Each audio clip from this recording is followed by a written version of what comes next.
This is the cheap $50 Amazon CRF230 exhaust. It's the same as the Pro Torque, whatever series it is, that has the red muffler cap and sticker on it. It's just debadged, so it's another like $30 or $40 cheaper than the $99 one. It sounds great.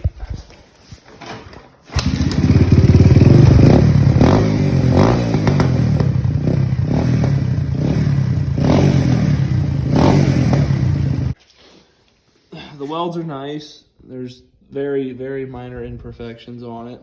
Flange fits great. Clearly that doesn't line up because it's for a CRF230 and this is an XR200 from 1983. And I just had to do a little bracket there and it's solid as a rock.